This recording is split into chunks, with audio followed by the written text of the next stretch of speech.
श्री गणेश दत्त गुरुभ्यो नमः।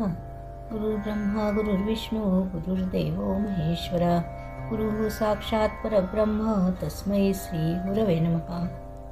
परमपूज्य श्री रामकृष्ण सरस्वती स्वामींना वंदन करून त्यांनी दिलेल्या मार्गदर्शनपर आशीर्वादांचे मी पठण करीत आहे।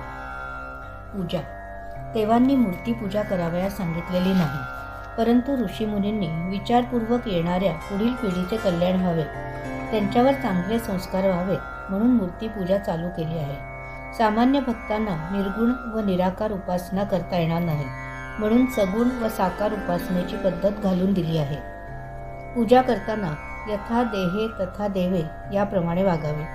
देवता या मंत्राच्या प्रभावाने जागृत होतात। मंत्रोच्चारपूर्वक रोज घरात देवाची पूजा केली व त्यात सातत्य ठेवले तर घरातील मूर्ती जागृत होतात।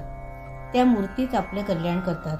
ज्या ज्या वस्तूंची आपल्याला आवश्यकता असते त्या सर्व देवांनाही लागतील असे समजून कर्तव्य म्हणून देवांना अर्पण करा। देवाची आरती करा।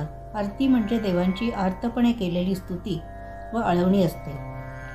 जेव्हा तुम्हाला भूक लागते तेव्हा देवांना अगोदर नैवेद्य दाखवा व नंतर तुम्ही जेवण करा। अशा रीतीने जेव्हा आपण पूजा अर्चा नैवेद्य वगैरे गोष्टी सांभाळतो तेव्हा देव आपल्याला जास्त देतो, हे मी स्वानुभवाने सांगतो। पूजेला सुरुवात करण्यापूर्वी पंचांगात वार, तिथी, नक्षत्र, योग व शक्य पाहून त्यांचा उच्चार करून संकल्प सोडावा। पूजा म्हणजे फक्त देवघरातील मूर्तीची किंवा मंदिरातील मूर्तींची पूजा नाही। मुखाने देवांची स्तुती करणे, स्तोत्रे म्हणणे, नमस्कार करणे, नामस्मरण करणे, गंध लावणे, भस्म लावणे, दारापुढे सडा टाकणे, रांगोळी काढणे हेही पूजाविधीच आहेत। गुरूंना भक्तिभावाने नमस्कार करणे हाही पूजाविधीच आहे। ज्याला जे शक्य असेल ते त्याने करावे। या पूजेने देव संतुष्ट होतात। ज्यांना प्रत्यक्ष पूजा करणे शक्य नसते त्यांनी आपल्या कुलदैवतेची, गुरूंची मानस पूजा करावी। सूतक असताना अशीच कल्पनेने मानस पूजा करावी। देवांना ऋतुकाळात उगवणारी फुले व पर्ण पूजेच्या वेळी अर्पण करावेत। त्या फुलाला वास असेल ते फूल देवांना आवडते। ज्यांच्याकडे शाळीग्राम असेल तेथे पुरुषांनीच पूजा करावी। घरात 24 तास अखंड तुपाचा दिवा ठेवायचा असेल तर 2 समयांची योजना करावी।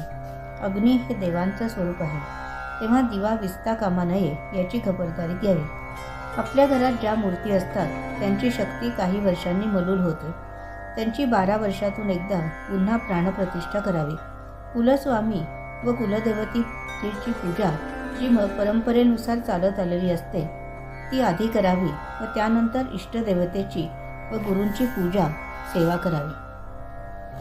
दैनंदिन साधनेसाठीतील आजच्या या भागाचे पठण परमपूज्य श्री गुरुदेवांच्या चरणी सादर अर्पण।